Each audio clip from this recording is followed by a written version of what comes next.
boogie like Benson, I'm a who that. I'm a who that. Long as I'm living, I'm a who that. Lose or winning, I'm a who that. Sports coma, yeah, this is where we do that. Where we do that, where we do that, where we do that, where we do that, where we do that.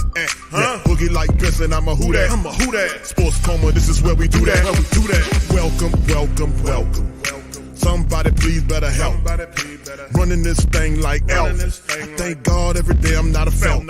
Go to YouTube Live with Big Q and the guys. If you ain't ride or die, the bandwagon get flipped. Been marching in, that was way for the ring. I was yelling out your shame for the championship. Bucking on town, duck down. Falcons, pluck, get shut down. Panthers ain't much touchdown.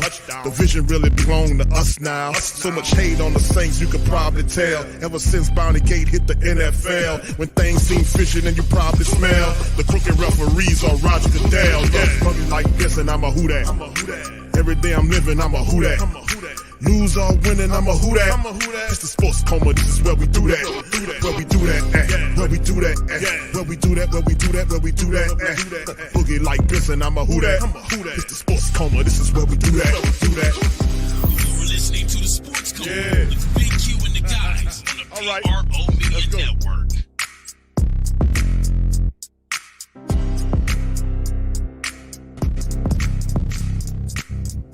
All right, shout out to the fam, man. Appreciate y'all being in this episode of the Coma, like I've been saying for some time now. Welcome, welcome, welcome. You're now rocking with the Sports Coma with Big Q and the guys, where we have intense, entertaining, educating, and enlightening sport talk from your favorite sports fam. I'm Big Q chiming in this one with you.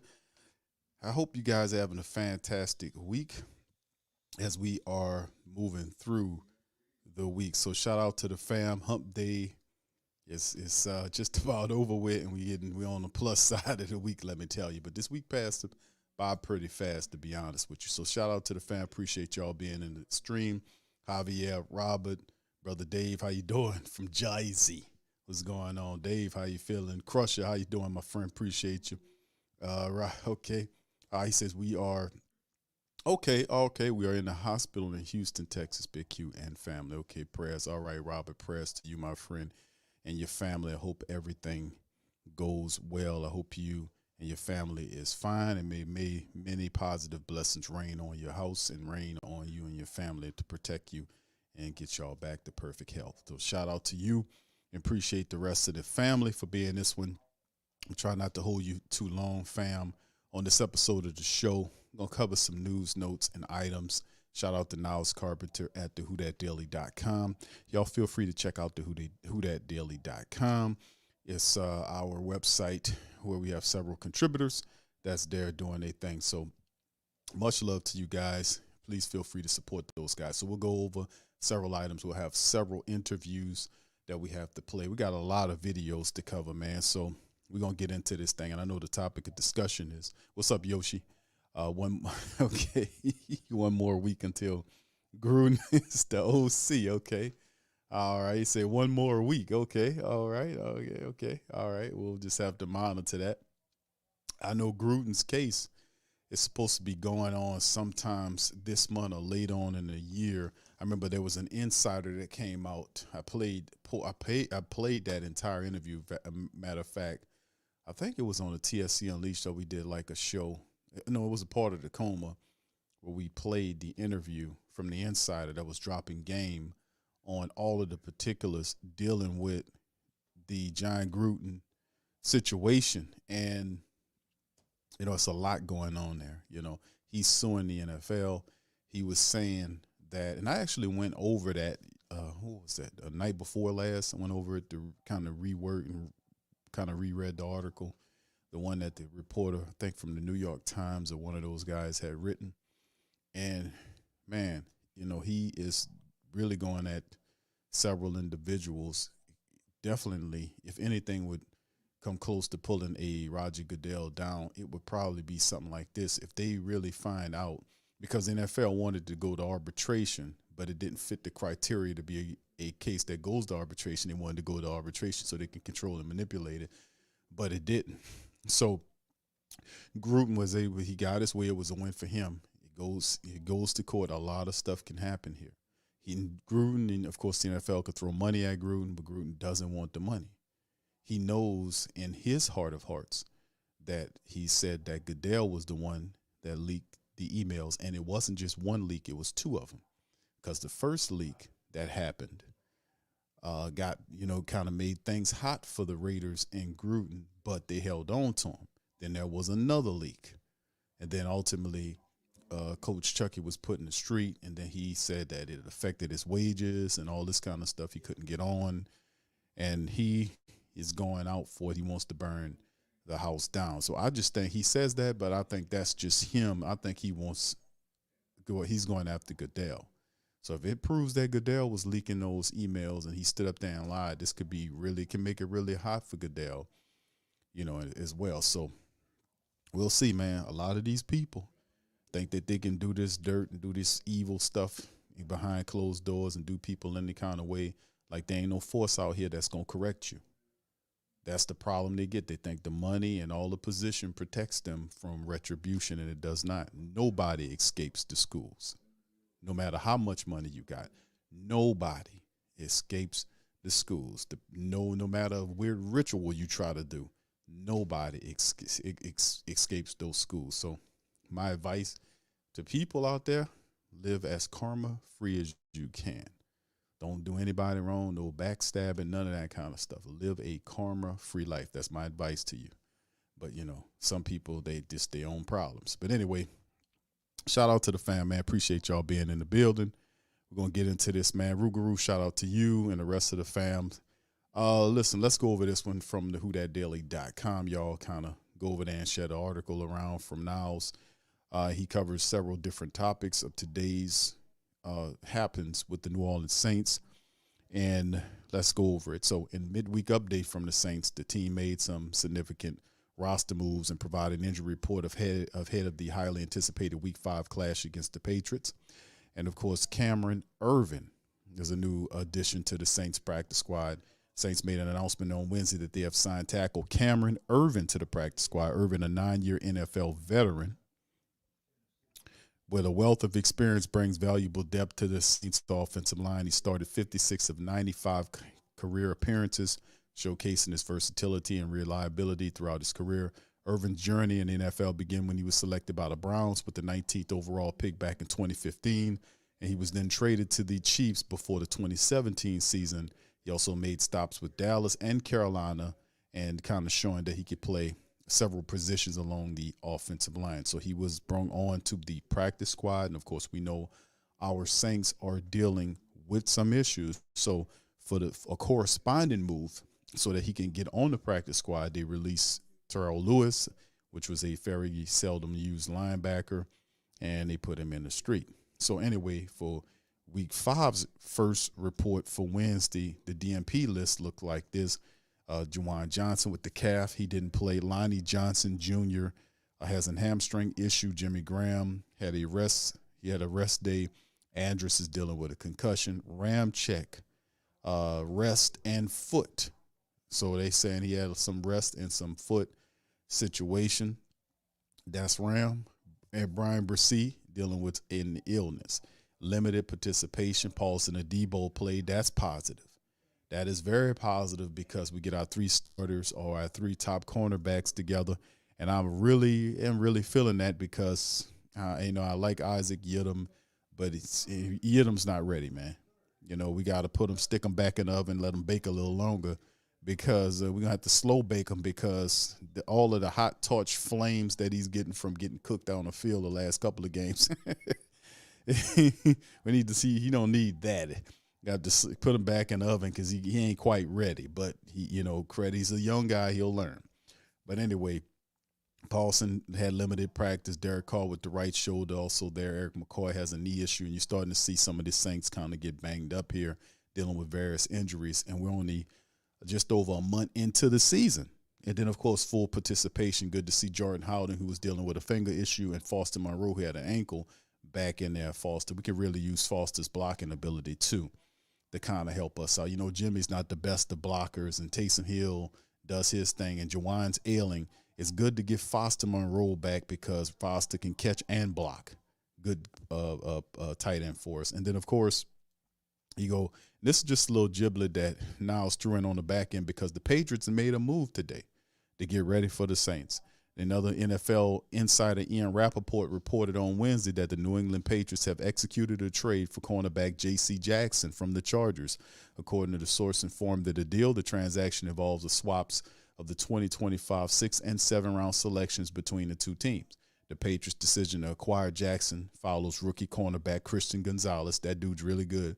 Departure from the field during Week 4 loss to the Cowboys. He suffered a dislocated injury, according to Rappaport, and expected to miss the entire rest of the season after undergoing surgery. Now, the addition of J.C. Jackson aims to bolster the Patriots' secondary and address the void left by Gonzalez's unfortunate injury. The Saints face the Pats next Sunday in New England. So that's a little some of that as well, as you can see. So shout out to Niles for kind of giving us a little insight on a multitude of different moves for the black and gold. So anyway, let's keep it moving. Let's get to this one right here. Shout out to Newswire with John Sigler. He kind of briefing us and letting us know the game about who's going to be your referee. And this is a good one right here. NFL assigns referee Alex Kemp to work Week 5 Saints-Patriots matchup. So anyway, the NFL assigned veteran referee Alex Kemp to work Week 5 Saints-Pats game. Kemp is one of the more experienced referees around the league, having been promoted to the position back in 2018 after working 4 years as a field judge and side judge. New Orleans is 3-2 in games he's officiated, while the Patriots are 4-1. Now, Kemp crew is one of the most flag happy around.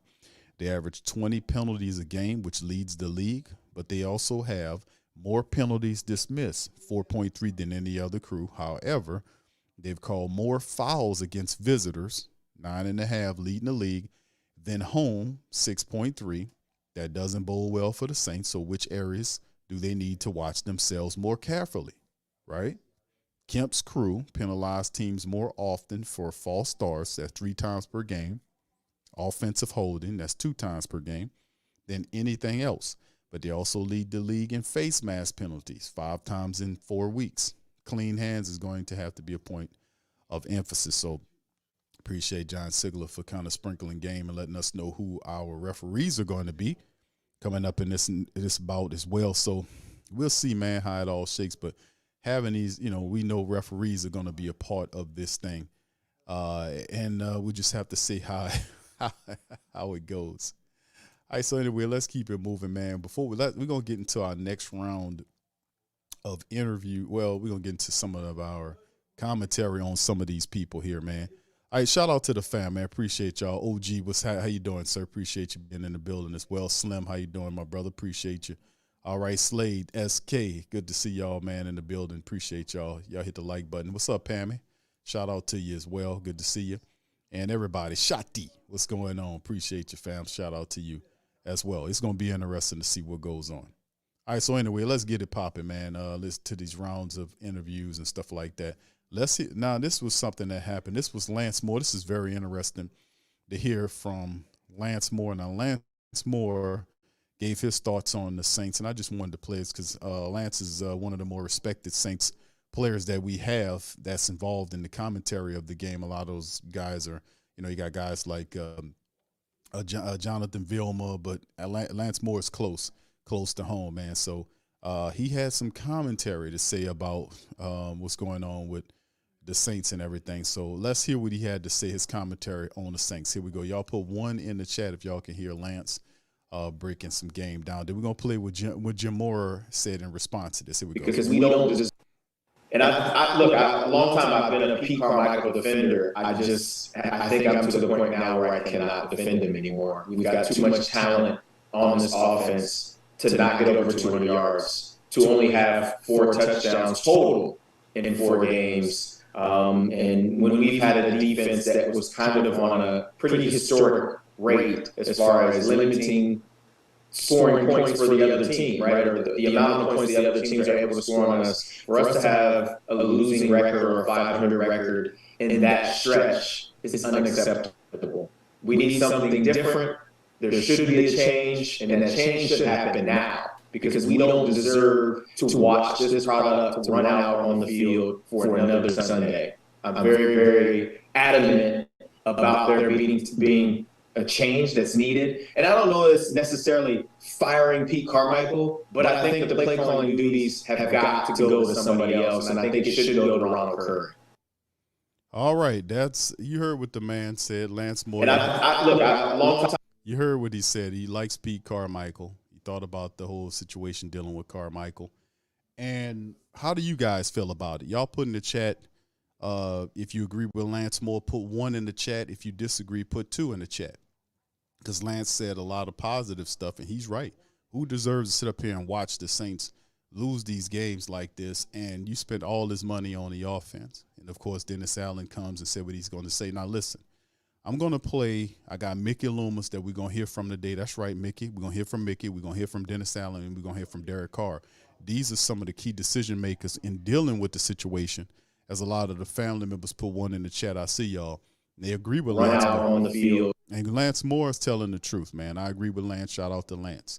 He's telling the truth. I agree with him. I've said this. I'm not mad at these guys, but you got to understand. If you at 2-2, you got to take it in context. You got to take it in context. You beat the Titans barely, okay? The Titans are a good team. They're a good team. They're learning. They got some bumps and bruises, but my thing is, when I equate my decision-making in this shit is I will say who you played. You played the Titans. You had the Carolina Panthers with a rookie quarterback. You had the Green Bay Packers. They got a first-time quarterback. This guy hadn't played a lot. This dude just started playing. And then you have you have Baker Mayfield, who's a retread, who's kind of went around the league and all this kind of stuff. Listen, none of these teams that you played, you can seriously say, is a playoff team. Even the Titans, they have their bumps and bruises, but a lot of people don't see the Titans as a playoff team. But probably they're definitely the toughest team of the 4 that you played. All these other teams are not playoff teams. That's number 1. And for the Saints losing these games, they're not just getting beat by their adversaries. They're not scoring enough points. And I don't want to hear the stuff about their other defense being so tough and all this kind of stuff. And then the regression from what is unforgivable and unfathomable for them to lose that lead to Green Bay when they were beating them by 17 and then let them people score 18 points in 11 minutes and kick them in the ass and kick them on out of Green Bay. Say, now get on out of here. And then go to another team, the Buccaneers, in your building, who's on a short week. They played Monday Night Football, got their head beat in, and then they come down to the Dome and beat you 26-9 in the building. And we sitting up here talking about ain't no changes going to happen. See, this is the thing when I talk about what I say I'm not mad at Dennis Allen.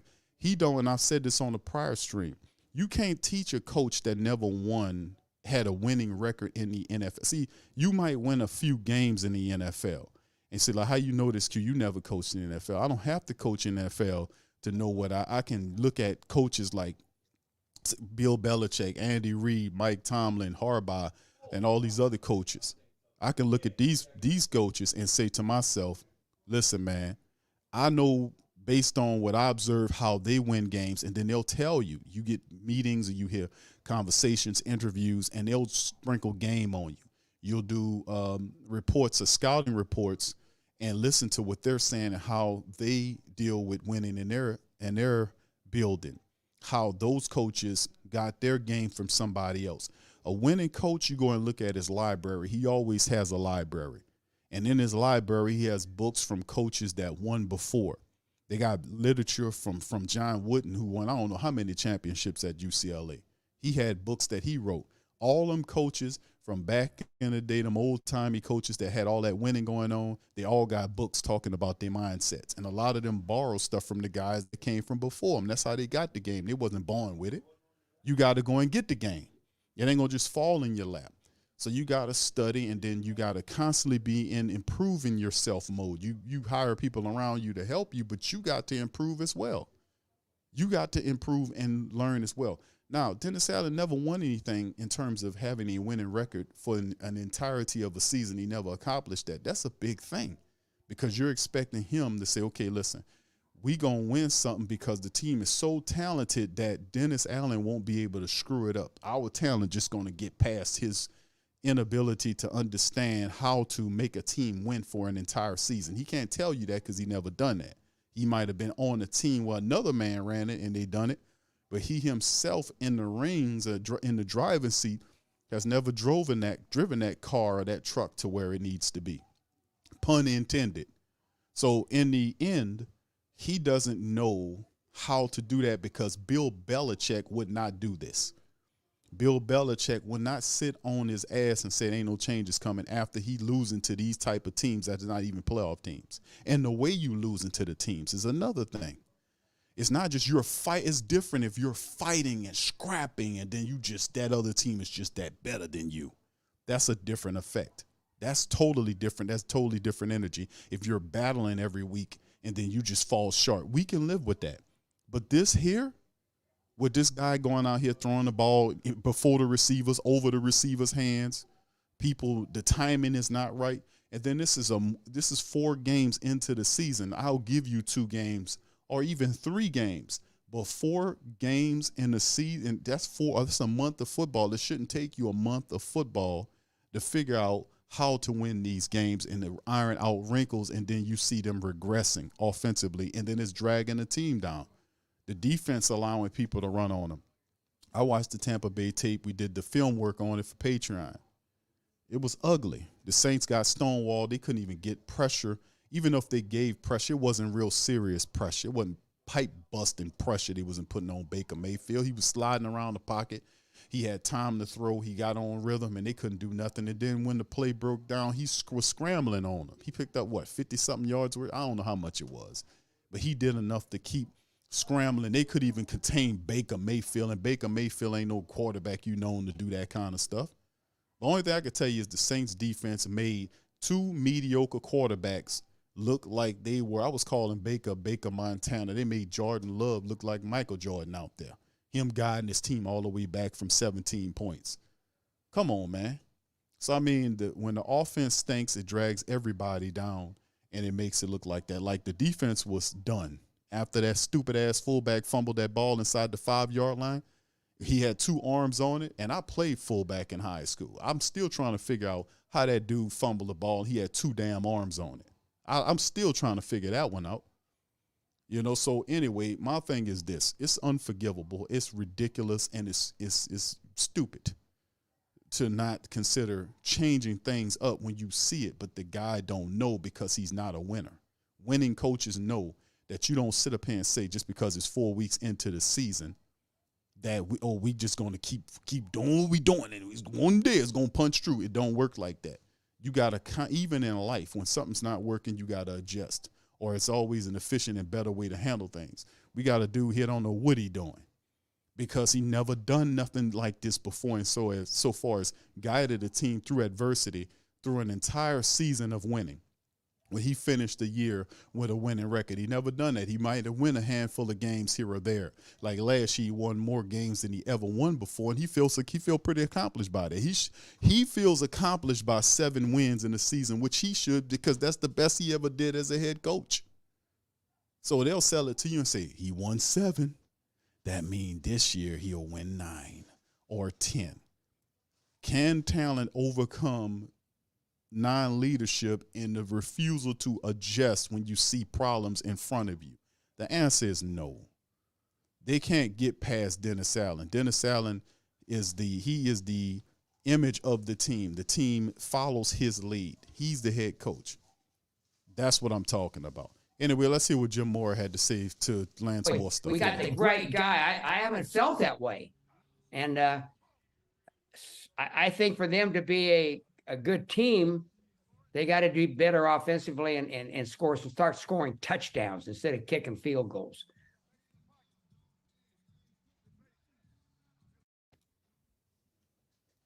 All right, hold on.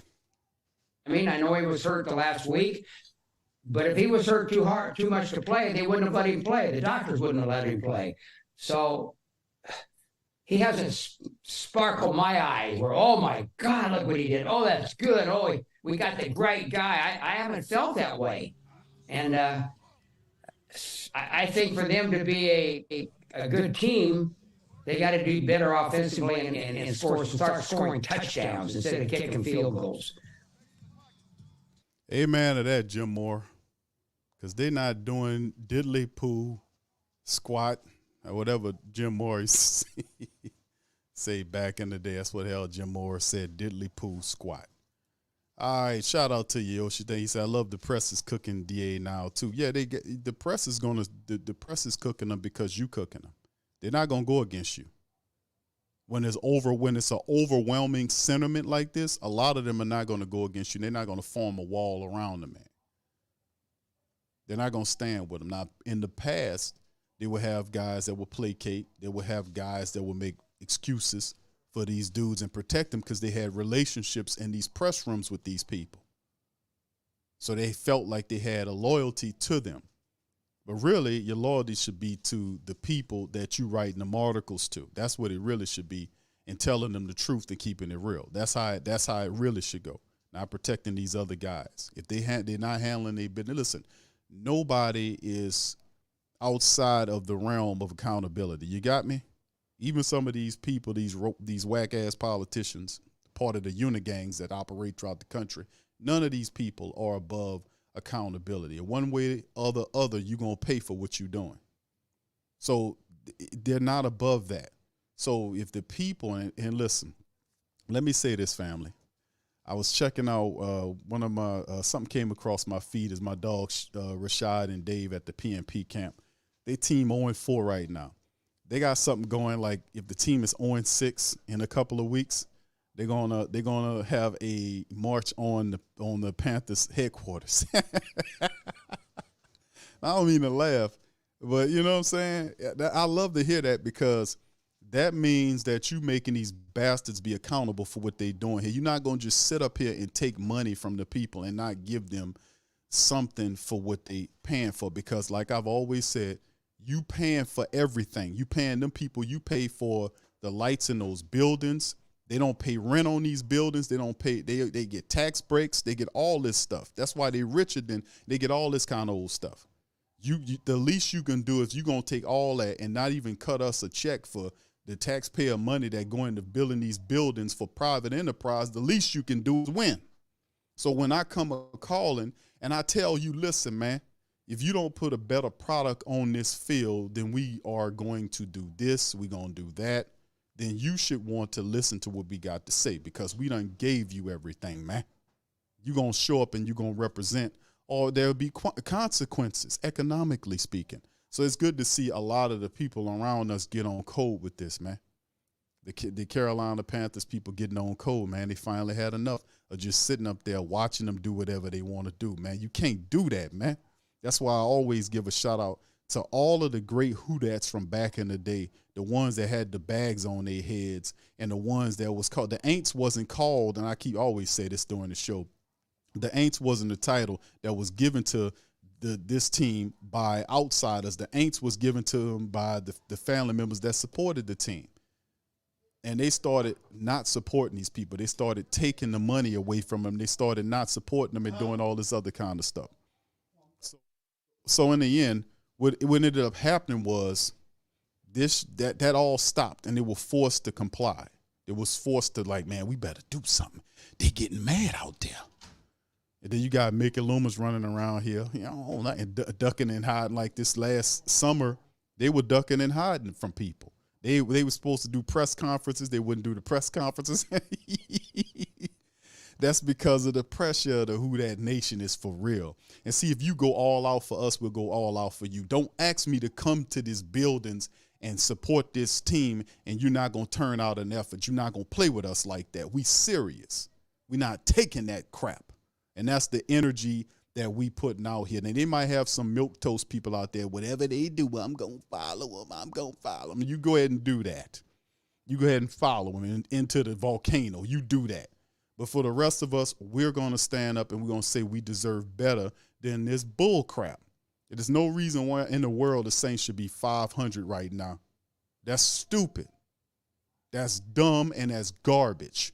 And now the Saints are like a 1-point underdog or 1.5 point underdog to the Patriots, who got plastered by the Cowboys last week. Why? Because nobody believed that the Saints going to score touchdowns, something they getting paid to do. I just don't get it, man. But Dennis Allen says, no changes. Thank you, Yoshi, for that. This one for you, bro. Doing this, man, I ain't gonna lie to you. The Carolina Panthers people tired with all that losing. I told you, man, they just want to take your money and then you just sit back and let stuff. We ain't playing that. We're not playing that with these sports teams. We're not playing that with these bureaucrats out here. We're gonna make you do what you're supposed to do. You're not gonna get away with all the stuff that you've been getting away with. We're gonna be on your back. So I mean, that's how we gotta be in this new age moving forward, because they running everything into the ground. We gotta lift it up and take control. We gotta take our place. We've been placating too much. So when these people come with this bull job, we got to check them on it. So a lot of the sports reporters, credit to them, they're rocking with you now because they can't go against that energy. They can't. It'll be a foolhardy endeavor. Anyway, appreciate y'all on that. Let's keep it going, man. Let's move on into the next thing right here. And speaking of bull job, let's hear what Dennis Allen got to say during this press conference. We're going to listen to what some of his thoughts of. You'll put one in the chat if y'all can hear, man. Message to the team this week. I mean, I know you're not going to tell us everything you tell the team, but like, kind of what are you going to say to maybe establish mindset of this game? Yeah, I'm not going to get into the details. I mean, other than look, we're going up there to try to win a game, and we got to focus in on the details and make sure we're on point with everything that we're doing. And we know that we're going to have a tough challenge. I think Coach Belichick's teams are, like 70% win percentage after a loss. So they do a good job of responding, and we know it's going to be difficult. So I won't get into too much, in terms of what the exact message is. That's what we're going to do. Then the guys were able to just establish ground game and kind of the point y'all wanted to go. What would you do the offense as a whole? Yeah, I think any offense, when you're able to run the football effectively, it opens up so much more in terms of what you can do. So, I think that's obviously something we want to be able to get accomplished. We'll see how this game goes. I think they make it difficult. They're pretty shallow up front. I think their linebackers do a really good job of being instinctive in terms of where they're fitting in the gaps. I think this is a very good tackling defense. They're very disciplined. They're coached extremely well, and they're going to be tough to deal with. Is it sometimes as simple as just one or two things not going right on the play that could end up ending how much you gain on a given play? Yeah, look, I think, when you get done playing a game, you come back and you look at the tape and you say, man, if we just missed a cut here, or if we could have just taken one more step here, got here, it could be a big play. And so I think that's where we're at offensively. There's on some of these plays that haven't been as good as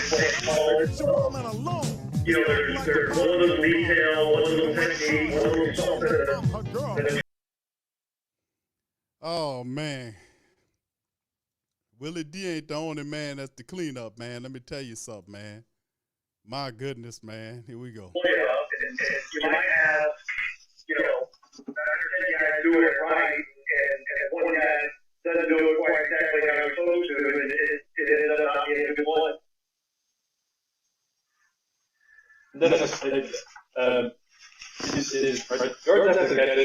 that something you can manufacture, like, schematically, or is this just, like, kind of totally dependent on players and making plays? I think there's some things you can do schematically to try to increase that. And certainly try to get, your skilled players the ball out of space and create, some space plays. I think that's certainly something that you can work with, try to keep up. Is that something that you come out of a game where obviously a player like Chris Olave only has one catch for 4 yards, and that's an area where you can try to get the ball in his hands sooner? Yeah, and you know, I would say they were playing a game where, you know, we did get the ball in space, didn't quite get as much out of it as we needed to. So I think, look, this is just a combination of, you know, kind of, you know, there's a combination of scheme and playing that goes involved in that. Hey, Dennis, speaking of Chris, and you may have not seen it as much last week, but he had some pretty spectacular catches at the beginning of the season. Was that something that he was known for at all when y'all scouted him? Did you see that on tape, or is that, I guess, part of the game that's shown up in the last few months? No, I think that's something that you saw when he was playing, you know, obviously in college. You know, there was a little bit more space that was created in terms of, you know, how we would have to make catches, and so it probably wasn't quite as many contested catches, you know, in a college game setting, and I would say that that's not atypical. You know, that's one of the things that you look at, you know, when you're evaluating, call it receivers, tight ends, and when you're evaluating quarterbacks, you know, the windows are much more tighter in pro football than they are in college. Dennis, after the game, you obviously said you're going to look at everything, and you know, from a play calling perspective, just situationally, have there been things you've identified that maybe, okay, we're going to do this differently? Obviously, you don't want to go into specifically what those are, but are there elements that you've found through the first 4 weeks that you're looking at? Yeah, look, I'm not going to spend a lot of time talking about what's happened in the past. You know, we look at everything, and we're getting involved in getting the game plan ready for a specific opponent. Situational, you know, calls are obviously something that we look at. So, you know, all those things come into account when you're putting together a game plan. All right, that's enough of that, man. That's enough of that. The cleanup, man, in direct effect. Yeah, I saw it on. I don't know what he doing in the background, but it wasn't the best sound for a press conference. But man, I listen, and I know I'm giving a little levity to the Who Dat Nation out there. I threw on the Willie D to clean up, man.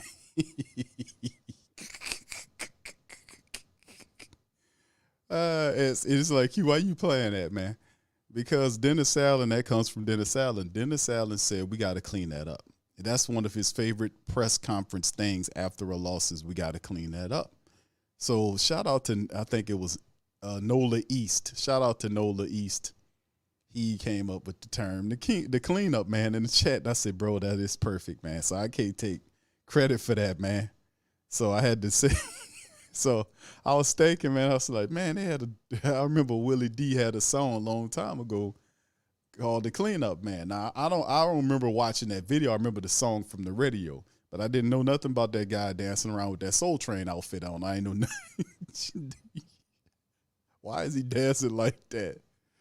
But anyway, that's Dennis Allen's new nickname. He's the cleanup man because he always talking about we got to clean this up. So, and he got a lot of cleaning up to do, to be honest with you, man. Hit it. Y'all terrible, man. Y'all see that old Soul Train fashion ass outfit.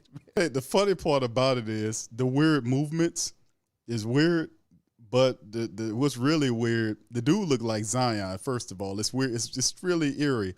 He kind of looked like a baby Zion, but he's doing that for a video, and he's in somebody's living room, and the dude zooming in and out. He couldn't do that shit in the club somewhere, you know what I'm saying? Somewhere where it looks weird, like he's standing and making these weird movements in somebody's living room. You know, that was a cheap-ass video, man. That was terrible. That was an awful video. All right, y'all terrible, man, for more to see that, man. All right, so anyway, let's keep it going, man. Let's move into this next one here, man. And here go the man himself, Mickey Loomis, and then we got Derek Carr after this. But let's hear what the old Mixter had to say about this. Here we go.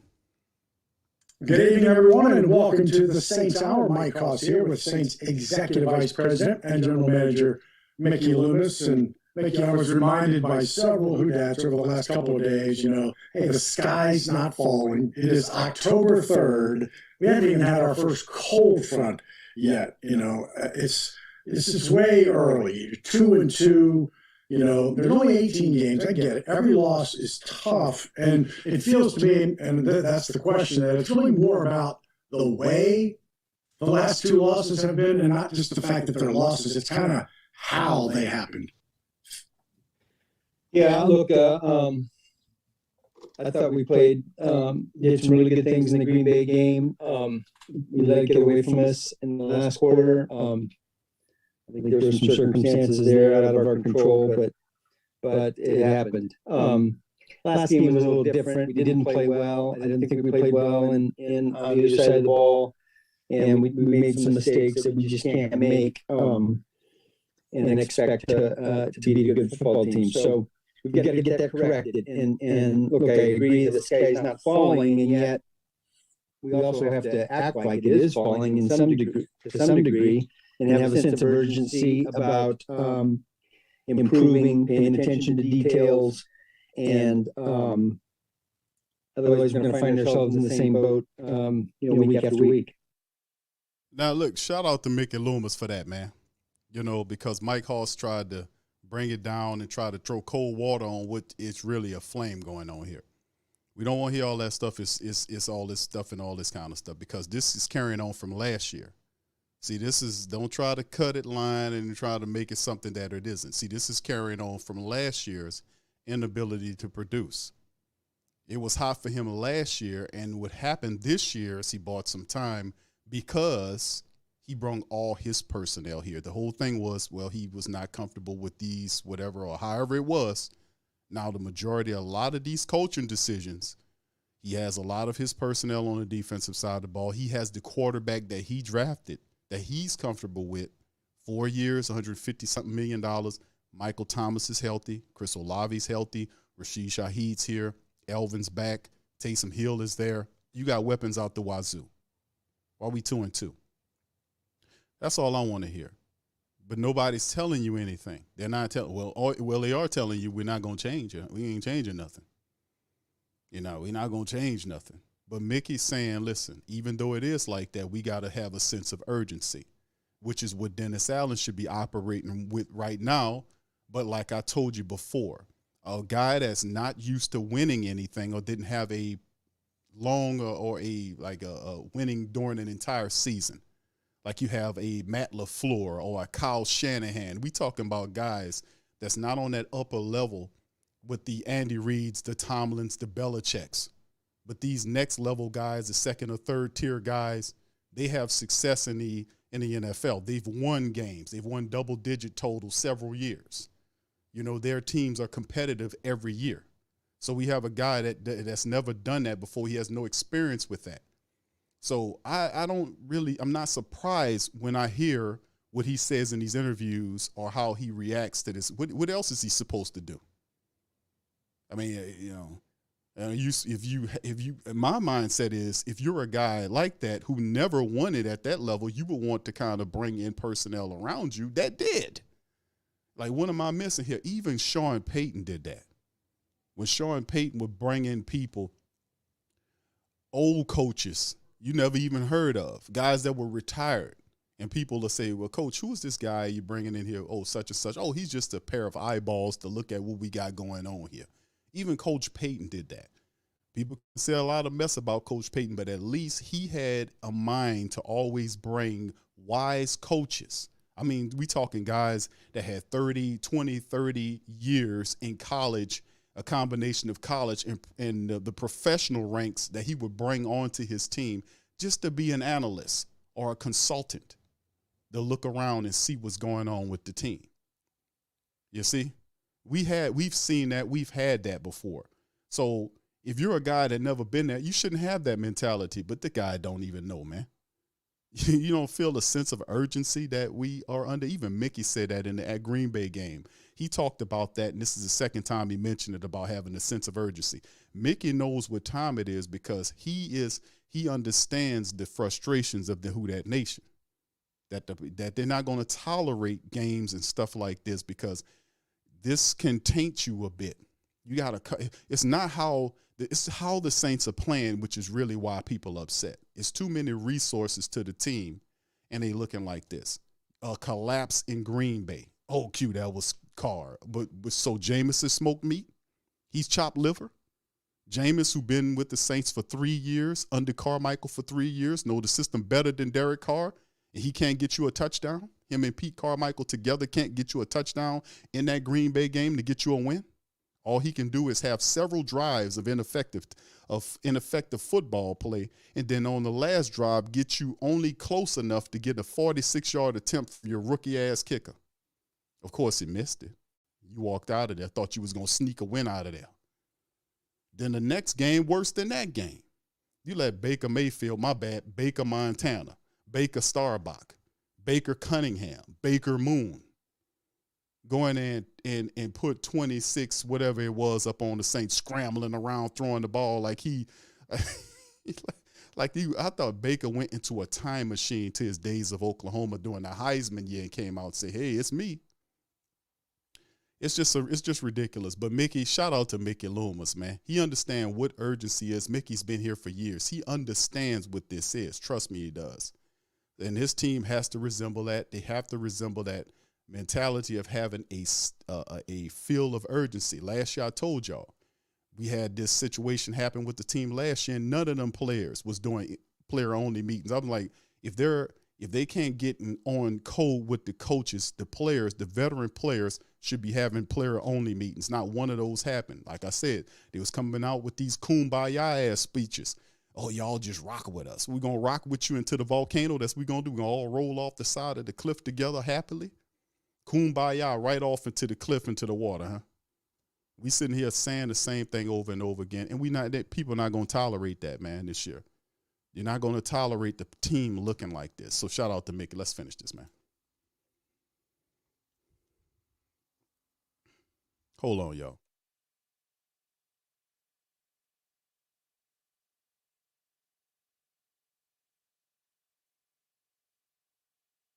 All right, we're going to get back to Mickey in a second.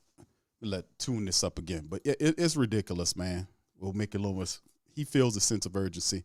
We understand as an organization we need to do better and be better, man. No doubt about it. I understand that. This is not some deep secret. We understand what needs to be done, and we're going to go about attacking that and see if we can get it corrected. I guess that's kind of the question is diagnosing what we just talked about, right? Maybe that's, and then addressing it. When you look at your offense or your defense, whatever you choose, the things that are fixable, right? And I hate to use the word fixable because that's probably a bad word to use, but better execution in the red zone. It is if it was just one thing like sacks or penalties, that's different, but it's never the same thing. So I guess there are things out there offensively and defensively that can be worked on, and I hate to use the word again, fixed, but that's what it is during the week. Yeah, look, it would be much easier if it was one thing that we needed to correct and one area that we needed to correct. But I think, each week it's been something a little different. It's not any one player, one position group, or one thing. It's been just a culmination of some other things. And we understand that. It gets back to, hey, do your job, do just your job, and do it well, and then everything will come together. And so I think that's the message more than anything else is let's each of us do our jobs to the best of our ability, and the end result will be what we desire. Especially when it comes to something like tackling, we kind of focus a lot on the offense. And I thought that Tyrann Mathieu after the game said, and this I'm just quoting, he said we're falling back into some of the patterns where we think someone else is going to make the tackle, and that's stuff that can be worked on during the week. That's exactly what you want to avoid. But I mean, he kind of said it. Yeah. Look, I think we've played some really good defense for the most part during these 4 games. I felt like we've had a couple lapses in the last 6 quarters that have really hurt us. We've had some penalties that have really hurt us at really inopportune times over the last couple of games. And so we just have to be aware of that. We have to not put ourselves in that position where we can have a critical, mistake at a critical point in time. And so, look, our players and coaches understand that. And I'm really confident they'll get that corrected. We were speaking with the Saints Executive Vice President and General Manager Mickey Loomis. The Saints go on the road for back-to-back weeks. In fact, it's 4 straight weeks against the AFC at New England this Sunday, then at Houston, then back home for a Thursday night game on a short week, then back on the road to Indianapolis. We'll step aside, take a break, talk more with Mickey Loomis on the backside. This is the Saints Hour on the Community Coffee New Orleans Saints Radio Network. We are back here on the Saints Hour. Mike Haas, along with Saints Executive Vice President and General Manager Mickey Loomis. And Mickey, typically early on in NFL seasons, we do see defense a little ahead of offenses at the start of the year. And if you kind of take away Miami, they're always going to be skewed because it's a 70-point effort. Buffalo, San Fran, Dallas. And you have the drop-off after that from an offensive standpoint. You have 13 teams. So 41% of your teams out there are averaging 20 points or less. It feels like it's the defense being out of the offense is more pronounced this year than at least I can remember. Yeah, I really haven't spent a lot of time looking at that yet. But historically, you're right. Typically, the offenses are a little slower at the front end of the season, and they kind of catch up to the defense and produce more points as the season goes along. So hopefully that's the case for us. Yeah, is some of that, and every team's doing it. It's not a criticism. I'm just wondering, you're back to 3 preseason games. And so a lot, training camps are hard and long, and you don't want to get guys hurt. So you really don't see a lot of the starters playing in the preseason game. Now you do in these practices, these team practices, they've been so beneficial. But some of the offenses, NFL being a little slow, maybe is that a result of the preseason? Maybe. Well, I think it certainly could be. And I think that's an area that we need to look at really closely. I'm talking about we, the Saints. We need to look at that really closely. And, how are we operating during training camp? That I'm 100% with you. The practices against another team during training camp are really valuable. And yet it's not exactly game situation. It's not the same as a preseason game. And so it's controlled. And so we feel better about that in terms of health and safety and preventing injuries. And yet, is it the right way to prepare to get a fast start on the season? It's just an area we have to look at, pay a lot of attention to, and we will. Other than having an internet. All right, let me stop it right there, man. I want to see it on the field, man. I want to see it on the field, man. I want to see it on the field. I'm a results man. I got to see it on the field, man. I've been doing this too long, man. I got to see it on the field.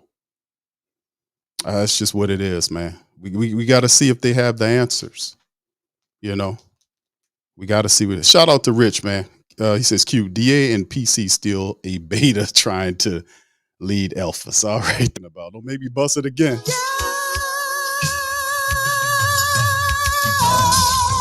Yeah, he held it. Let me tell you something. That you got to show me, man. I'm sorry. We're going to go back to that, man. You got to show me. Shout out to you, Rich. Appreciate the super chat, bro. Appreciate you. Shout out to y'all, man. Appreciate y'all being in the building, man. I've seen too much of this, man. Been a Saints man for 30 plus years. Been doing this stream for years, man. Been doing this for years, man. Been seeing all kind of football from these people. I done heard it all. I done covered, I don't know how many of these press conferences and interviews over the years, enough to choke a legion of horses, how much we done dealt with it. It just we got to show it. They got to show us what time it is. And listen, I like Carr. I'm going to be honest with you. I do like Derek Carr. I think Derek Carr got a lot to learn. I think his best times are ahead of us. It was that don't see after the Green Bay game. And he says, "Oh, I'm good now." That was before or after they shot it up with the cortisone? I mean, listen, man. You gotta fill this out, man. You gotta play the best guy for the job. And Carr wasn't the guy the last matchup. Of course, he'll be the guy this game, but you got to lean on the guys that you got behind them to make plays. And of course, they all got to get it together. Arguing about whose fault is it between Carmichael or Carr, it don't make a difference. It don't make a difference. Whether he's calling plays that they're not synced in with, or whether he's not, the players are not executing the plays, is a non-factor. Both of those things are correct. You know, it's like it's that's just a stupid argument. We got to focus on the goal at hand, that they both need to work together. It's two halves trying to make a whole. You can't have you can't have success unless the play caller and the guy that's throwing the ball, the quarterback, are on the same page. That's the bottom line. That's with any and everything. So we they got to show me, man. They got to show me, man. They really do. And I'm sorry. And I'm a guy, man. I've given the Saints a lot of leeway. I know Mickey Loomis is the general manager, and I know he's saying, listen, we got to do this because Mickey, that's his guy. He is rocking with him, and you got to support him. But you got to tell, though, if you listen to Mickey's verbiage, the last two interviews he's done, especially the interview last week, he was really hitting on. He was like, gotten in, we got to show some heart. We got to have a show of urgency. And it's not about people talking about or panicking or whatever. No. You got to have some urgency because you have what they deem as a soft schedule. Maybe the Titans are a playoff team on a fringe if you want to look at it, but none of these other teams that we played over the last 3 weeks are teams that you would consider playoff teams. They're not. And for you to get knocked off against the Titans, the Buccaneers, and then lose the game like you did with Green Bay, it definitely, you got to pull the alarm how you losing these games, man. Seriously. So we'll see how it all goes, man. But you heard what the man said. They got to show me. So let's move on to the Derek Carr thing, man. Here's Carr and what he had to say today. You know what we're capable of. It's easy when it gets hard, especially early in the season. It's easy to let it beat you up. But DA did a great job of leading us today and reminding us, that we still have everyone and what it takes to accomplish what we want. Let's just do the things better that we talked about. And today at practice, we did those things better. So hopefully that leads to more success on Sunday. Derek, when you went back and looked at the tape, just those misses with Chris and when you were kind of looking at it, were you like, all right, there's some opportunities we probably missed that we could have, hit for some big plays? Was there what Tampa was running? What was kind of the reason why you and Chris probably couldn't connect on a lot of those targets? Yeah, we threw one to the end zone, and they did a great job of getting a hand in there. The one on the sideline, I was expecting one thing, and he did something, so we cleaned that up. Nope. He got a hand in there because you underthrew him. He had to wait on the ball in the end zone. We did the film work on that. I was like, why? He laid the ball out. If you'd have put that ball ahead of Chris Olave, that was a touchdown in that end zone. He underthrew him. That's why Olave had to stop. He had to slow down to adjust to the ball, and that allowed Winfield to catch up to him. He underthrew him in the end zone. He was able to get his hand in there. No, brother, you better go and look at that film. Yeah, he got to clean that up. No, bro. No, you got to clean it up. You got to take the onus. No, it's on you. You the QB. Put the ball. And that's not just the only bad throw he had. He had several poor throws. The fullback threw out the backfield with the fullback cycling out the backfield toward the left end zone. Sideline. He threw the ball above his head. He had to reach out to try to get the ball. And Prentice is not going to catch a pass like that. He's not known to be that type of, what do you think, he's Juszczyk or somebody? He's not going to catch that type of ball when you laid it. There were several other plays where he either overthrew people or threw behind him. Like one of the plays, he went to Michael Thomas. The ball was at least a foot from Thomas, and Thomas had to slide down, reaching back. Chris Olave did. It's just ridiculous, man. He was all over the place with his throwing in that game. And I'm not mad at Carr because I understand what was going on. Carr wasn't all there, man. You can see it all in his eyes, man. It was a play, like we slowed down the film and showed the pocket was good. Carr had plenty of time to play when he took that sack. He had all kind of time. He had a guy in front of him. He had the check down that was there, and he looked beyond that and was just holding on to the ball, and then the guy sacked him. I was like, man, what is you doing? The guy wasn't ready to play. He wasn't all there. His passes sailed, passed behind. He had a few passes where he was on time, but a lot of passes that he usually would make, he didn't make. He wasn't ready for that game. That was a bad decision to put that man in that type of position. You should have had the other guy to go in it. That's what we have backups for. So, like I said, man, it was the tape don't lie, man. You know, we study film. We know about film over here. We do this over here. So let's go back to old Carr, man. We got better there. WGNO. And then the one to Mike, you know, we cleaned that up. We talked about it. We did better today. You know, before even practice started, I was like, I got to fix that before we even get on to what we're doing this week. You know, so we did get better, but it's still frustrating because it cost us a couple plays we felt in the game. But we're moving forward and excited about this week. I know this may be an obvious question, but how important is it to get him involved and get those? I mean, Chris. Yeah, with Chris. Oh, I mean, we want to get everybody involved, and sometimes there's going to be games, like I've said from the beginning, that he's going to have a lot of catches, and there's going to be games that he doesn't, and there's going to be games where other guys have them, and this and that, and we're on the same page in our room that, you know, there's going to be no frustration, there's going to be no selfishness in that kind of sense. Never sensed that, still haven't sensed any of that from any of our guys, and so whenever we have that, everyone understands that they're going to do. Some teams are going to try and take some guys away, especially this team that we play this week. They're the kings of doing that, you know. So we got to make sure that all our skilled guys are ready to get the ball and ready to, you know, work with it when they get in their hands, no matter what. Derek, that was the exact question I was just about to ask. Is that a cliche with Belichick, or is it the truth that his specialty is taking away what you like best? Yeah, they try and take away what you like best. In other ways, they like to make you play left-handed. They all these different terms that are thrown around, right? And there's no denying his success. There's no denying what he's been able to accomplish in being one of, if not the best coach to ever, you know, coach football. You know, and that's a pretty amazing statement. You know, and he is time after time after time proven in every and all circumstance that he can get his guys ready to go, and, you know, being able to take away your best things that you do and attack what they feel are your weaknesses or things that they do great.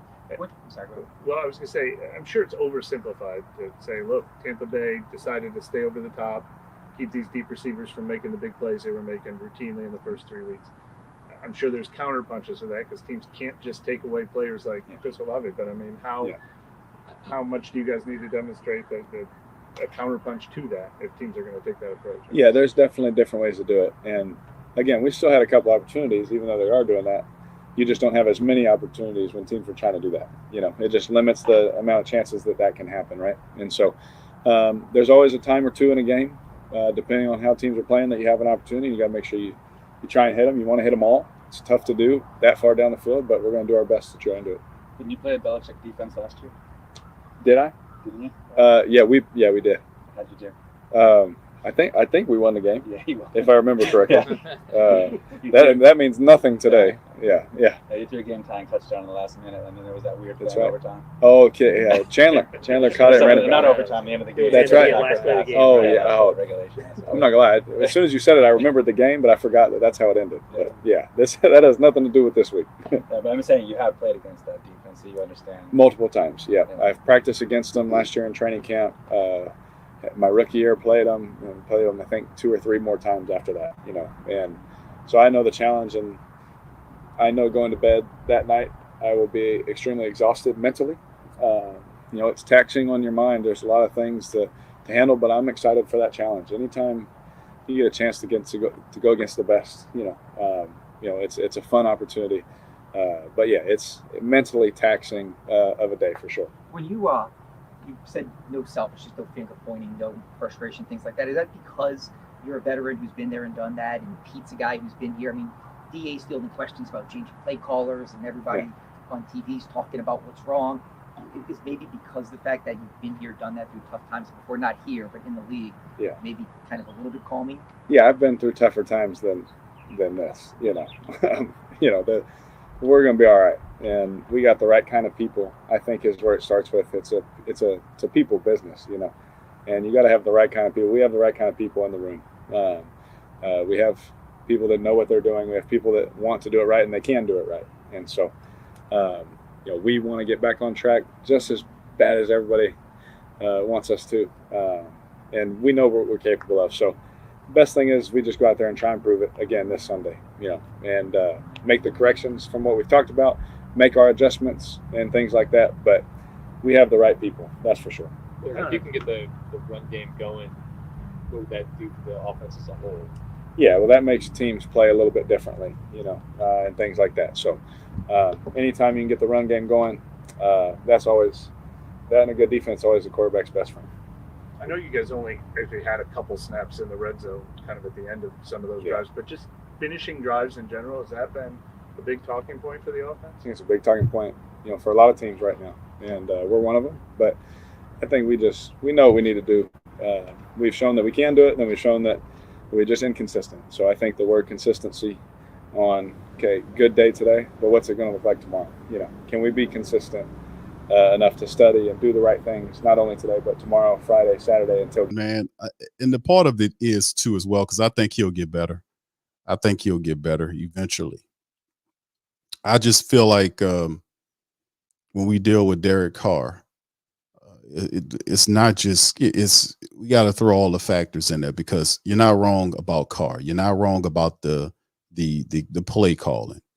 You're not wrong about the offensive line. You're not wrong about none of this stuff. All of that is correct answers. All of that. Derek Carr needs a running game. He really does. He doesn't know enough of the playbook to be using him to throw as much as the Saints are. He needs a running game. Saints have not given Derek Carr a running game. I think he looks different if he had a running game. This would be the same thing for most quarterbacks. You give them a running game, you'll see a more balanced quarterback, because you're not putting all of the onus quarterback. But I do understand people. I do understand schematics. I do understand circumstances and how you are not supposed to put certain people at certain times under certain circumstances. You're supposed to know your personnel, KYP. If you're a head coach, you're supposed to know your personnel. See, these are people. These are people with emotions and everything. See, sometimes we just get trapped up in the fact that they're football players, but they also have emotions. They do also have pressures and things that they can handle. Some people can handle more than others can. It's just how it goes. And as a head coach, you have to have a feel for each one of your players that you have in there. You got to see when they're struggling, and you got to be able to adjust. You got to be able to make the right decision at the right time. That's how this works. And I do believe that Derek Carr is a good quarterback. I really do think that. But he's not good enough right now to put the entire onus of the offense on his shoulders. They need to give him a running game. They have to give him a running game. The moment the Saints do that, that offense will start to move. This is not like, well, what do we need to do? You need to learn how to run the ball again. Well, how do we do that? You go back to fundamentals. You look at the tape and see what's going on there. And then you break it all down. You go back to fundamentals and you build it back up on the shore, or the concrete, the rocks that it belong at, as opposed to the sand. I mean, that's what happens. If it's not working, you tear it all down and you begin again. Fundamentals, you go back to fundamentals. It's not working. You have all these incredibly skilled people, but I've said this before, because we've seen this before. You can have an uber talented team and they'll be losing. Why? Because it's not all about talent. You got to know what to do with the talent. You have to have structure. You have to have an organization with structure, and you have to have these people on code within that said organization. That's what's going on here.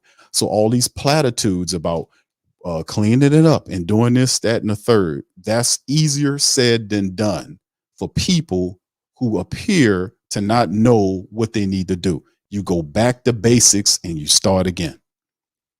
Learn how to run the football. That's what it comes down to, fam. He doesn't know enough to carry this offense by himself. And a lot of times you see the Saints having this guy in the shotgun. I'm seeing a lot of shotgun with Carr. Not so much a lot of the plays under center. A lot of times they want to give him some extra room to kind of go through his progressions. But what good is that if he's holding on to the ball because he's looking downfield, looking to get the deep shot because he's a gunslinger, as opposed to doing the smart thing and just taking what the defense give you. And eventually they'll give you an opportunity to get upfield. This football 101, man. Football, none of this stuff is complicated, fam. It came from playground. It came from the playground. Children running around. It came from the playground. Men who start making millions of dollars start naming it in these funny old plays and calling it this, but it's all simple. It's all very simple. They muddy it up to make it sound complex, but it's very simple. The same thing they do on the playground is the same thing they do in these billion-dollar stadiums. It's football 101. You go back to football 101. You learn how to run the football and you get your play action going. Once you do that, you're going to start seeing some type of success, because at least that'll give your quarterback an opportunity not to have all of the offense on his back. So it's just one of these things, man. So all these guys sitting around in the building saying we need to do this, that, and the third, run the ball, please. Learn how to run the ball again, please. Please learn how to run the ball. So I don't have to play Willie D is the cleanup man and all this kind of stuff after all these plays. So, shout out to all y'all, man. Appreciate y'all being in the building. I'm not going to hold y'all too long, man. Listen, I got a show coming up, the preview stream tomorrow. Show out there. The Patreon family members and our YouTube members seeing the show. It's up there for them to see. And I think it'll air tomorrow at 5. It's the breakdown, the preview stream of the Saints and the Pats preview breakdown. I had Boston Globe, New England Patriot writer, Mr. Christopher to chime in with us, Christopher Price to chime in with us and break down the Pats. Man, been covering the people for 19 years. He knows his squad. And we had a really good conversation in the breakdown there, man. So we probably going to have that air tomorrow sometimes for the preview stream for some of the family members out there. But listen, man, I like I said, this is going to be interesting to see where they are. And like I said, I hear all of these things, fam, like y'all hearing it. Like, what you going to do? Well, we got to do. And it's all generalities. They're not going to get specific because they don't want to feel like they can give away something. But listen, there ain't nothing that you think you going to hold back that Bill Belichick don't already know what he going to do. And that's the biggest obstacle right there is Bill Belichick. The matchup of Bill Belichick versus Dennis Allen is that's a huge that's a huge matchup. And Bill Belichick is pissed. His team got shellacked by the Cowboys a Sunday afternoon. He's upset. And what was it? I think Dennis Allen said that in the conference call just a few minutes ago when we played that he's like 70+% after games where he is, when he loses. I think it's one of the worst losses that he's had in his career. And that's pretty stern. That's pretty amazing. With Bill Belichick, with all the stuff that he's done. But it's real interesting, man. It's like that's who you have, a football genius that you're going up into his building with a referee staff that penalizes. So you got an uphill battle with everything, So, and it's just interesting, man. We're gonna see how it all moves, but this is going to be a huge order, man. To be honest with you, Jasper says, "Hey Q, the Saints should have known Pete wasn't good when Sean didn't bring him to Denver like he did some of our other coaches." Well, I mean, eventually, if you let Pete Carmichael go, he gonna end up with Sean Payton. No doubt about it. Thank you for that, Jasper. Appreciate you. Quavadia says Belichick's going to put the bracket coverage on Olave, hold you to underneath pass. The Saints will have to have the middle of the field this week. Hopefully, Pete will do that. It's going to be interesting, man. It's going to be a interesting matchup, man, schematically speaking. Paul says, okay, the Saints need to throw a new wrinkle with tailback Merriweather in the run game wise for Sunday. Merriweather's not on the team, Uncle Paulie. Merriweather's not on the team, my friend. He's not on the team no more. A Crusher says I went on Mayo show. I don't know what that is. He says right after this Sunday and stormed my truth about all this is all bad family as long as the remnants of Peyton are in the building. We're destined to doom. Wow, man, Crusher hitting them hard, man. All right, shout out to you. Slim says Belichick rarely loses back-to-back games. Yeah, and one of the family members, Jasper, did mention, he says, Q, the simulation said the Saints win the game. And see, the thing about the simulation, it throws you off because people be paying attention to the score. Don't pay attention to the score. That simulation that we ran on the channel is perfect. What I mean by perfect is the score is irrelevant. How they, is picking the winner and the loser. Week 1 and 2, it picked the Saints to win. Weeks 3 and 4, it picks the Saints to lose. So up to 4 weeks right now, the simulation is perfect. It's picked perfect. And then week 5 simulation had, I think it was yesterday, picked the Saints to beat the Patriots. So we'll see if the simulation it goes off its rails this week here, because it's going to be very interesting as well. All right. No, Barbara. It's we covered it here. Let me see if I could put that on the screen. They got this guy right here that'll be operating the what's his name? What's the referee? Kemp. Alex Kemp. He's saying they average 20 penalties per game, the officiating crew. And he says they have also had more penalties dismissed. However, they have called more fouls against visitors. 9.5, which leads the league. Then the home team, 6.3. So he also astutely makes mention of Kemp's crew penalized teams more often. False starts, 3 per game, and then holdings. So the Saints will have to be very disciplined in this matchup when they face off against the Patriots. So it's going to be interesting, man, to see how it all shakes and goes. But it's an offense, man, over the last 2 games that's put up 1 touchdown, man. This is not good. So Quincy says, what's up, Quincy? What are ways we can be more creative with this offense? Detroit, San Diego have success with the same offense. Yeah, they got different people in the building that know how to utilize said talent. Like I've often talked about decoying Kamara. Like if you got Erving Kamara in there, you can move them around the field, decoying, but you got so many different people that you can utilize with the Saints. There's so many different moving parts, so many different weapons that the Saints have. Like the Taysom plays, like when they put Taysom in the game, Taysom had a lot of reps running in and out of there for Carr when he wasn't looking good in the Bucs matchup. And it's like, to me, man, listen, the Taysom Hill play, listen, man, Taysom had a chance, like one of the plays that he was out there, he was in a shotgun. Taysom went through his progressions, looked to the right, seen 2 wide receivers that were open. We covered it on the film work.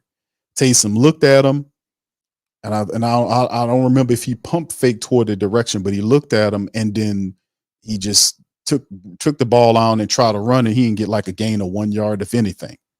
So I'm like, if they still, and I have these hopes, like for the Taysom Hill play package. It could be so much better if the dude would be more of a quarterback in there. Like if he would throw the ball, because they're not expecting that. The defenses are not expecting Taysom Hill a quarterback. When he comes in there, 99% of the time, they know it's going to be a run play. He comes in there and that's what it is. If he would actually, in some of the plays that he's in there, learn to throw the ball, sometimes it will make his plays a lot more dangerous because it will balance the set.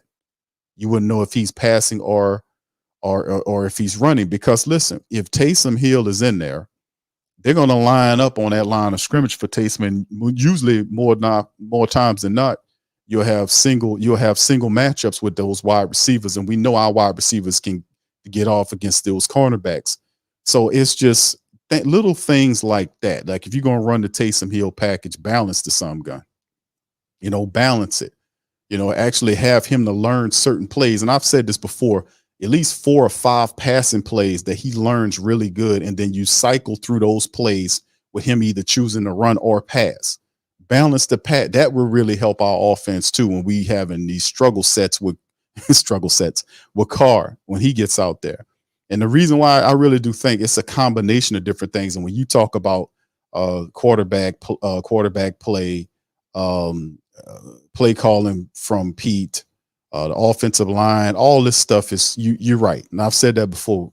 You are all right when you talk about quarterbacks, offensive line, all this stuff. You guys are right. It all is bad. So it's just one of those things where everybody's got to get on code and they got to get fundamental and they've got to grow a pair of balls. I mean, bottom line, man, because this team is playing like a team. Offensively speaking, they don't have no courage. They lay down. It's no fight in them. It's like especially with the offensive line. A lot of them offensive line guys they don't have any scrap in them, it appears. Like I told you, it takes attitude to run block, man. You don't just get out there and it's just like you walking up and down the street, you just walking your dog. No, it takes attitude to run block, man. Like I'm gonna maul this guy out of the way. It's a will versus will game. It don't matter if you got two big human beings matching up against each other, man. What makes me better than that guy over there is the will. If he can have all the attributes in the world, but if he ain't ready to play today and his mind ain't right and mine is, I'm gonna beat that guy, man. It's a will versus will thing. And the Saints are not each team that comes in here, and we talk about the defense style offensive line, the willpower is on the other side. They're just doing whatever they want. We've got to have a more dominant will when we move that ball. It takes attitude to run maul people, man. It really does. And that's what a lot of the offensive linemen prefer, like to run block, because it's easier than pass blocking. You put your damn hands on the guy in front of you and you push him out of the way. That's how that's pretty much what it is in a nutshell. And it takes will, it takes heart, and it takes attitude to do this. And we're not seeing that. We hear Penning, who's a young offensive lineman who's going to be good in the future, tell us that, hey man, guess what? I have little confidence issues. Dude, please, man, miss me with that, bro. Let me ask you a question. Did you have confidence issues when you was cashing that check? Was you feeling a little unconfident when you cashed that check? When you went there and bought that house, you was feeling a little shaky on that? Oh no, man. But same damn way you felt when you cashed that check and you did whatever you did with that paper. That's the same attitude you bring in here when you mauling that big defensive lineman in front of you. And really, he has the most nasty temperament of all of those guys because they have a nice guy set. We need to discover the mean streets again and start pushing on and do this, man. That's what I don't know how Doug Marrone and all these guys, they got to figure that out, man. That's what they're getting paid the big bucks for, bro. That's what they're getting paid the big bucks to do. All right. So anyway, man, I've said that we got to go. It's simple, fam. It ain't take all of this stuff. Just go back to running the football, run the ball and take the pressure off the quarterback, set up the play action. That'll help out the defense because the defense gets more room to rest and more time to rest. And you have these longer drives when you're out there, you're wearing their defense down. And then, it's just more of a complete game when we do it that way. And we have some terrific running backs. That's the cold-blooded part, is that we have some terrific running backs back there. Elvin Kamara, Kendre Miller, Tony Jones is stepped his game up. And even Taysom Hill you can throw in there. So, I mean, we have some terrific guys that can run the ball. It's a shame that we haven't been able to get that off to where we needed to be. Ramsey says, Q, I'm tired of hearing DA talk about breaking in a new QB as an excuse. Look at Matt Stafford now and Baker Mayfield in the first year of his they're going to pull from where they can pull from because, and it's how it goes. Sometimes you just got to eat it. Like and this just speaks about accountability. That's nothing new for Dennis Allen to say, listen, we need to do better, and notice he turns Frenchman a lot when we get into a situation where accountability is required by him to take. And he'll say, well, we need to do better, and me included. Well, yeah. I would assume that you're part of the we dynamic. I get that. But he would say, we need to do better, and me included. Yeah, I know that. But it should be you. You should put yourself out ahead of the team, not with them. Put yourself, because you're the leader of the team. Put yourself out front the team. You take the arrows, you take the slings, you take the whatever the pies in the face, whatever you got to take. You take it because you getting paid to take it. You're the head coach. If you didn't want the job, you shouldn't have took the job. You're the head coach. Put yourself out front of that team, and you take those bowls. You take all of that. You take all of that. That's accountability. So I don't expect a guy, like I said, that's all a part of a winning minded coach. If you got a coach that know how to win games, that's won games in the NFL, and I ain't talking about 5 or 6 games here or there. I'm talking about a guy that went through a full season, had winning records multiple years. This is not the guy. And it's a reason why he's not the guy. It's not because his teams aren't talented. It's because he's missing something. It's just truth. Not everybody's cut from the same cloth. Not everybody has the same oomph to it. They got people in this world that make it seem seamless, easy because they put the work in. It take a lot of work to do some of the things that you see these people doing. And if they're really good at it, like if you look at a guy like what a Kobe Bryant, rest in peace, was, or Michael Jordan, or some of the people you recognize as great, the one thing those people have is they put the work in. I mean, countless hours into the craft, studying, jeopardizing sleep, time with their family, trying to figure out how to be better and better at what they're doing. And that's when they surpass and get to higher lengths that most people can't get to, because they put all that time, all that they paid and put the cost in to do that. And that's how they were able to get that high up. And people look at that and say, wow, that's amazing, because most people are not going to put that much time into something like that. They're just not going to do it. It's so many other things they might be committed to. So it takes a certain degree of intelligence and the discipline to do that. Do we have that guy here? I don't know, man. I mean, a lot of people are going to say no, but you're going to have to show me. Devin says our offense is too predictable and outdated, no motion, not creative run concepts, don't run routes across the middle. I've seen them run routes across the middle. It's just the dude don't throw to him the majority of the time. Across the middle, we got 4.3. Yeah, you got guys with speed. You got Mike. Mike beat guys. Michael Thomas beats guys one-on-one. Chris Olave gets deep. Like we was talking about the touchdown throw that Derek Carr was talking about, where he talked about Winfield getting a hand in there.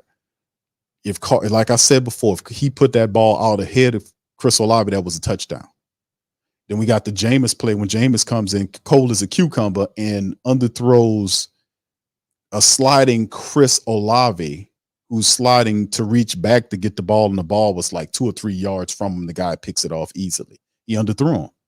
Now, people saying he did that on purpose. Whether he did it on purpose or not, I don't think Jameis is going to throw a pick on purpose because he got put in the game when he couldn't affect change to the game.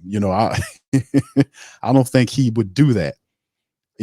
But the truth of the matter is he severely underthrew the man. So, I mean, a lot of that was going on in the games, man. A lot of that was going on in the games. I got to give it to Jameis. I don't think Jameis would go in there and purposely throw a pick because they put him in too late to affect the change of the game. Charles says running the football opens up everything, even pass blocker. The more you pancake a D lineman, the easier. Yeah, you demoralize them. That's what it's about. And you're right, Charles. That's what I was saying. It's like it's will. It's the battle of will. Like it's my will versus your will. Like you talk about home field advantage, or it doesn't mean anything unless the team that's playing in there allow it to mean something. If you're in their building, you can make their building your building by dominating that team. Home field advantage really means nothing unless our team allows their team to have that. And that's what it's about. It's about having the willpower to mash these teams out and be disciplined while we're doing it, to not shoot yourself in the foot, which lends itself to how smart this team is. That's why I asked the family, how smart is the Saints team as a whole? If you look at the discipline of the team, all this kind of stuff. I don't know, man. We got to figure this out. So, all right. T-Mama says there were wasted losses. No way should have. Yeah. And we're losing to teams that's not playoff teams. And you're losing badly to these teams. The Green Bay's not a playoff team. Not even close. Look how Detroit destroyed them the next week. Detroit beat them, 34-20 the next week. And Detroit looked back at the Saints and said, this is who you was having problems with? These guys? And they had Aaron Jones. They had what's his name, the wide receiver came back. Several of their players came back for that game, and they still beat them people 34-20. And the Saints running around here with 4 or 5 of their top people going, and then they allowed them to score 18 points. And you ain't pushing up. You ain't saying there's no sense of urgency here, Dennis Allen. You must not be watching the film, my friend. Watch the film and see how your team is performing. They're not looking good. They're looking clueless. Then your $150 million quarterback is missing. He's absent. So we shall see, man. We'll see. Yeah, he just doesn't know. I'm like I said, I'm not mad at any one of these guys, man, because I understand that it takes work to get it to work, and you have to be able to be progressive and creative and imaginative in ways and having these little meetings with the players and understanding what we need to do. Go back to fundamentals and the things that we'd like to do. And one of the things you need to do is, and I'm telling you, run the ball. Get the running game together. The moment you get that running game together, you're going to see that Saints team offense start to move. You messing up because you passing versus the run. And that guy doesn't know enough of the offense to put it on his shoulders right now. It's very simple. He doesn't know enough of the offense. And they don't have the chemistry, too. The chemistry, the timing, none of that together right now for you to put it on Carr's shoulders to be throwing as much as you giving him the ball to throw to. You need to rely on the running attack. And this is not deep because Erving Signed is probably the best player we have on this team. He's all-world running back, scrimmage guy, whatever you want to call him. He's all-world. Why would I not want to put the ball in his hands right now or even to my running attack so we can do what we got to do? Which means our offensive line has got to get on code. Well, they're not running Q because of such and such. No, when they was hitting the Tampa Bay Buccaneers, the majority of the times when they did hit them up the center, they had some bonus yards. Some of the best runs came when they hit them up the center. When they was doing these stretch plays to the left or right against a fast defense, Tampa Bay was eating that shit up. He got a couple of times where he was able to get around that corner and go north to south. But a lot of times Tampa Bay guys was there stopping the Saints on that stuff. So like I said, it takes the Saints that have to get it together. They're going to have to get them people mind right and get that running attack going, man. So anyway, with that being said, let me get on up out of here, man. I appreciate y'all for tuning in for tonight's show, man. Shout out to everybody. T. Derek said, Dennis, he got to look at the tape. Must be a little.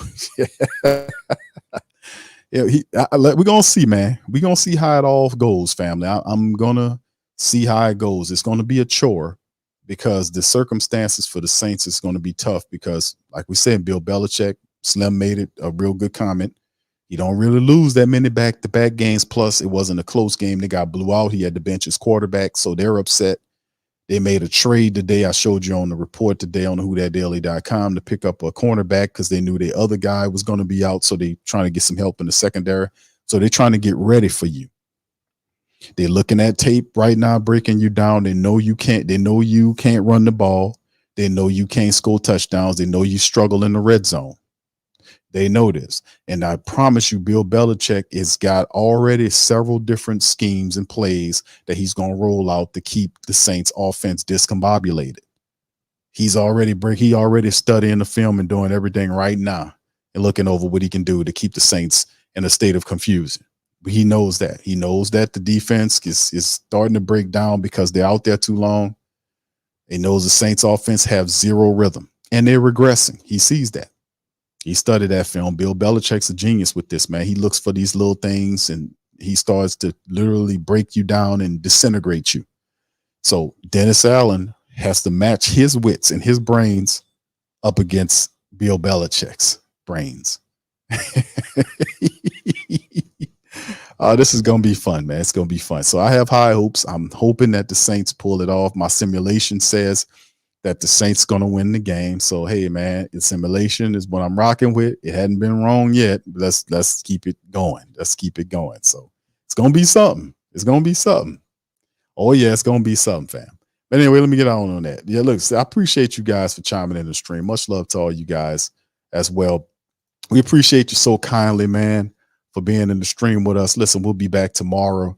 Y'all join us for Who Dat Nation United, man, with all the family members, my dog, the Nola Bros. They'll be popping up first followed by Hoodie and my boy Randolph from the Keeping It Real podcast. They'll all be representing tomorrow on Who Dat Nation United. It's always a good time. Thursday is one of my favorite days tomorrow. So y'all please join us for Who Dat Nation United, man. We're going to be talking a lot of football from about 5 or so all the way to 9 or past 10 o'clock. So 5 hours of straight football. Saint talk, man. You got to love it.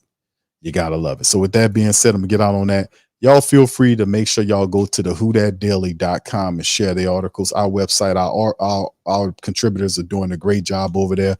Like I said, we don't have any corporate money. We're straight grassroots, and we are kicking ass, man. Y'all pardon French on that. But listen, love what we're doing. We're moving forward. We're a movement. Join the channel, join the Patreon, man, and help us out. Also, feel free to help us out by sharing the articles all across the Saints hemisphere, man, the groups, whatever. That really helps out. So with that being said, I'm going to get out on that. I appreciate y'all so much, man. Love y'all. I'm going to holler at y'all tomorrow. Peace and Who Dat.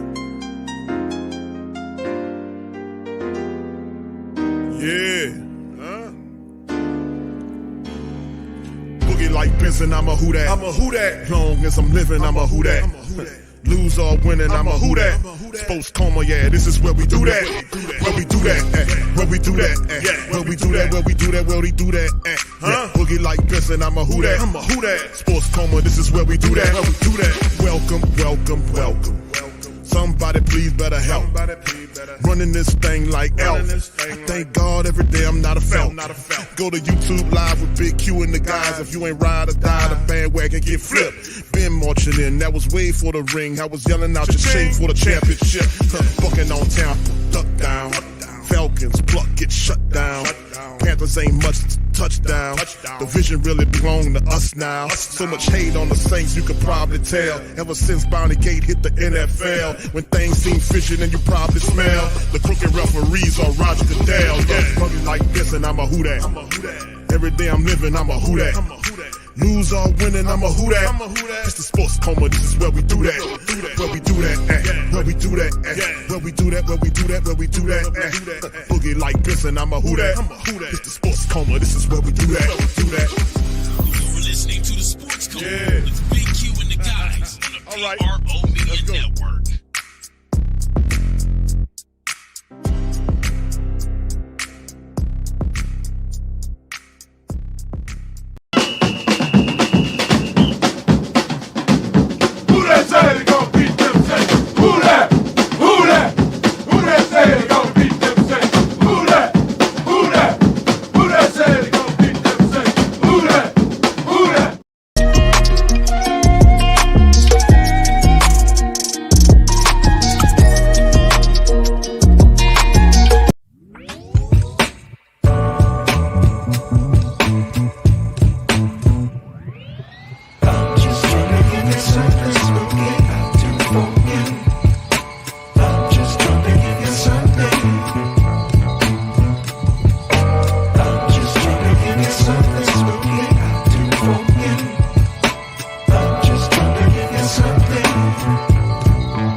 Platform store where you can go and buy all the latest merch to support the platform. Available at the Pro Shops, we have dozens of hundreds of products available for you and your family. Unisex tees for men and women, hoodies and sweatshirts, tank tops, kids and baby items, long sleeve tees, mugs, pillows, wall art, bath bedding, face masks, phone cases, stickers, bags, fanny packs, socks, hats, and many other items. Please feel free to check out the Pro Shops. The link is in the description section. TheWhoThatDaily.com. That's right, TheWhoThatDaily.com. Your one-stop shop for everything New Orleans Saints, New Orleans Pelicans, LSU Tigers, even the top-flight boxing news. So if you're a Who Dat and you're looking for a place to stay up on your team, TheWhoThatDaily.com is your site. TheWhoThatDaily.com for the sport Who Dat in